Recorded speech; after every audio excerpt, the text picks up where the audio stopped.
भारत में पेट्रोल को लेकर एक ऐसी बहस शिद्दत इख्तियार कर चुकी है जिसका ताल्लुक सिर्फ गाड़ी के इंजन या पेट्रोल पंप से नहीं बल्कि मुल्क की मईशत, किसान, शुगर इंडस्ट्री, खाम तेल की दरामद, माहौलियात और आम सारिफ की जेब से भी है।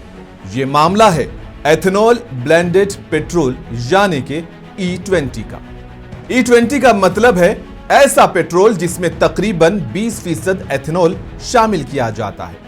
हुकूमत का कहना है कि एथेनॉल से खाम तेल की दरामद पर इन्हिसार कम होता है, ज़रे मबादला की बचत होती है, किसानों को फायदा मिलता है और आलूदगी कम करने में मदद मिलती है। लेकिन दूसरी तरफ गाड़ी मालिकान का यह सवाल है कि क्या पुरानी गाड़ियों के लिए E20 वाकई महफूज है? क्या माइलेज कम हो रहा है? क्या एथेनॉल से इंजन या गाड़ी के दूसरे पुर्जों को नुकसान पहुंच सकता है?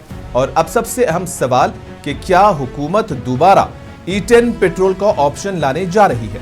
आज की इस तफसीली रिपोर्ट में हम एथेनॉल की पूरी कहानी को समझेंगे।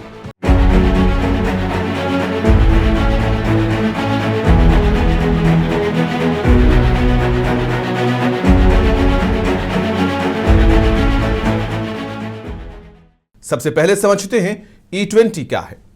E20 पेट्रोल दरअसल 80% पेट्रोल और तकरीबन 20% एथेनॉल का मुरक्कब है। भारत ने एथेनॉल ब्लेंडिंग प्रोग्राम को कई साल पहले तेजी से आगे बढ़ाया। हुकूमत का बुनियादी मकसद यह था कि मुल्क को पेट्रोल बनाने के लिए बैरून मुल्क से जितना खाम तेल दरामद करना पड़ता है उसे कम किया जाए।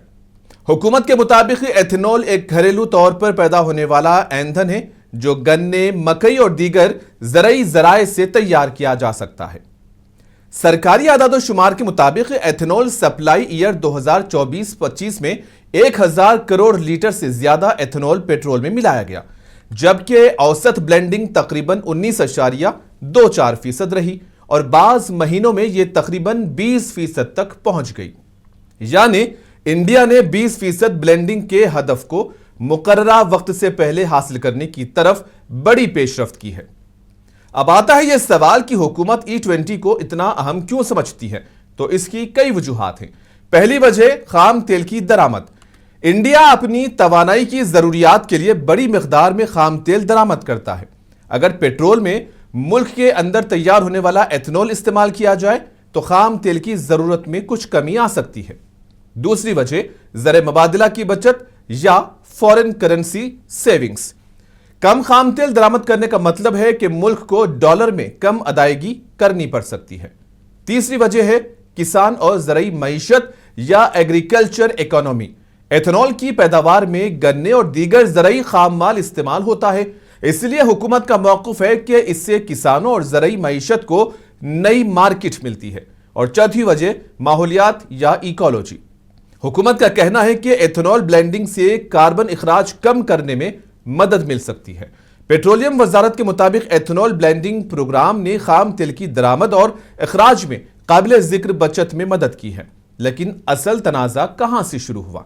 तनाज़ा उस वक्त ज्यादा बढ़ा जब E20 पूरे मुल्क में आम होना शुरू हुआ।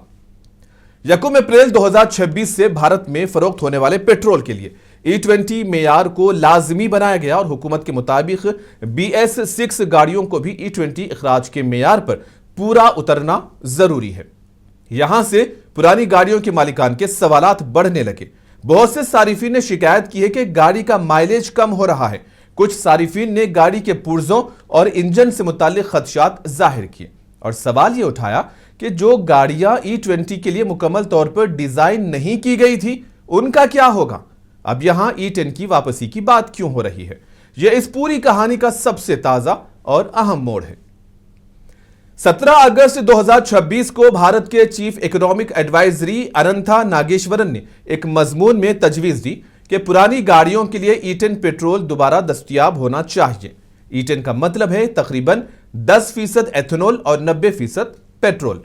उनका मौक़िफ़ था कि पुरानी गाड़ियों, खास तौर पर कुछ पुराने दोपहिया गाड़ियों में एथेनॉल के साथ मुताबिकत का मसला हो सकता है। इन्होंने सारिफीन को इंतखाब देने और पुरानी गाड़ियों के लिए हिफाजती इंतजामात की जरूरत पर जोर दिया। इसका मतलब यह नहीं कि हुकूमत ने E10 वापस लाने का फैसला कर लिया है। ताजा रिपोर्ट्स के मुताबिक सरकारी हुक्काम ने वाज़ेह किया है कि फिलहाल E10 को दोबारा पेट्रोल पंप्स पर लाने का कोई हतमी फैसला نہیں ہوا ہے، یعنی کہ ابھی معاملہ تجویز اور بحث کے مرحلے میں ہے۔ حتمی پالیسی نہیں تو پھر گاڑیوں کو نقصان کا معاملہ کیا ہے؟ یہاں کہانی مزید پیچیدہ ہو جاتی ہے۔ بھارت کی آٹو انڈسٹری کی نمائندہ تنظیم SIAM نے جولائی میں E20 میں آلودگی سے متعلق خدشات حکومت کے سامنے رکھے تھے۔ بعد میں SIAM نے اپنی ابتدائی وارننگ واپس لے لی اور کہا کہ پیش کیے گئے اعداد و شمار کی مزید تصدیق کی ضرورت ہے۔ لیکن اس کے بعد ریوٹرز کی ایک رپورٹ میں بڑے بھارتی آٹو مینوفیکچررز کے اندرونی ای میلز کا حوالہ دیتے ہوئے بتایا گیا کہ کمپنیز نے E20 کے 250 سے زیادہ نمونوں میں کلورائڈ اور نمی کی زیادہ مقدار سے متعلق خدشات ظاہر کیے تھے اور 18 ریاستوں سے یہ نمونے جمع کیے جانے کی بات سامنے آئی۔ یہ مسئلہ خود ایتھنول سے زیادہ ایندھن کی آلودگی اور اسٹوریج کے معیار سے متعلق بھی ہو سکتا ہے۔ لہٰذا یہاں ایک اہم فرق سمجھنا ضروری ہے۔ اگر کسی پیٹرول میں آلودگی ہے تو صرف ایتھنول کو اس کا واحد ذمہ دار قرار دینا درست نہیں ہوگا۔ حکومت مسلسل یہ کہتی رہی ہے کہ E20 پروگرام کے سائنسی، اقتصادی اور ماحولیاتی فوائد ہیں، اور حکومت نے یہ بھی واضح کیا ہے کہ فی الحال E20 سے آگے بلینڈنگ بڑھانے کا کوئی فوری فیصلہ نہیں کیا گیا۔ اب آتے ہیں شوگر کے مسئلے پر۔ یہ معاملہ صرف گاڑیوں تک محدود نہیں رہا۔ اگست 2026 میں ہندوستان میں شوگر کی قیمتیں اور دستیابی بھی بحث کا بڑا موضوع بن گئی ہیں۔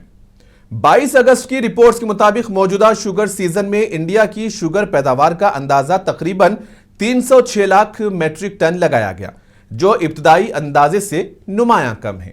اور اسی دوران شوگر کی قیمتوں میں اضافہ ہوا اور حکومت نے خام چینی کی ڈیوٹی فری درآمد کی اجازت بھی دی تاکہ تہواروں کے موسم میں سپلائی برقرار رکھی جا سکے۔ یہاں اپوزیشن نے ایتھنول پالیسی پر سوال اٹھائے۔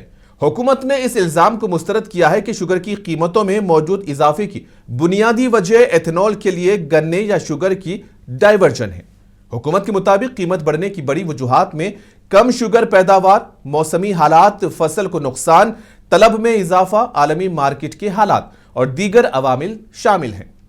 تو یہاں بھی دو الگ موقف موجود ہیں۔ اپوزیشن کہتی ہے کہ ایتھنول پالیسی نے شوگر سپلائی پر دباؤ بڑھایا۔ حکومت کہتی ہے کہ موجودہ قیمتوں میں اضافے کو صرف ایتھنول سے جوڑنا درست نہیں۔ ایسے میں اصل سوال یہ نہیں کہ ایتھنول اچھا ہے یا برا، سوال یہ ہے کہ بھارت ایتھنول کی طرف منتقلی کتنی تیزی سے کرے اور اس منتقلی کے دوران صارفین، خاص طور پر پرانی گاڑیوں کے مالکان کو کتنی آزادی اور تحفظ دیا جائے۔ ایک طرف ملک کو خام تیل کی درآمد کم کرنی ہے تو دوسری طرف کروڑوں لوگوں کے پاس پرانی گاڑیاں ہیں۔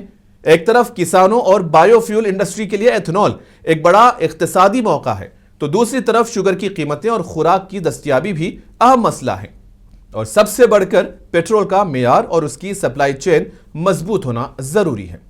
تو ناظرین، ایتھنول کی یہ کہانی صرف پیٹرول کی کہانی نہیں، یہ بھارت کے مستقبل کے فیول سسٹم کی کہانی ہے۔ یہ فیصلہ کرے گا کہ ملک خام تیل کی درآمد پر کتنا انحصار رکھتا ہے، کسانوں کو کتنی نئی مارکیٹ ملتی ہے، گاڑی مالکان کو کتنی آزادی حاصل رہتی ہے اور ماحولیات کے اہداف کس طرح حاصل کیے جاتے ہیں۔ لیکن اس پوری تبدیلی میں سب سے اہم چیز ہے، اگر E20 محفوظ ہے تو اس کے معیار، ٹیسٹنگ اور اعداد و شمار عوام کے سامنے واضح ہونے چاہیے۔ اگر پرانی گاڑیوں کے لیے E10 ضروری ہے تو صارفین کو مناسب آپشن بھی ملنا چاہیے۔ فی الحال سب کی نظریں اس بات پر ہیں کہ حکومت E10 کے معاملے پر آگے کیا فیصلہ کرتی ہے، E20 کے معیار اور آلودگی کے خدشات پر مزید کیا اقدامات ہوتے ہیں، اور شوگر کی قیمتوں کے مسئلے کو حکومت کس طرح سے حل کرتی ہے۔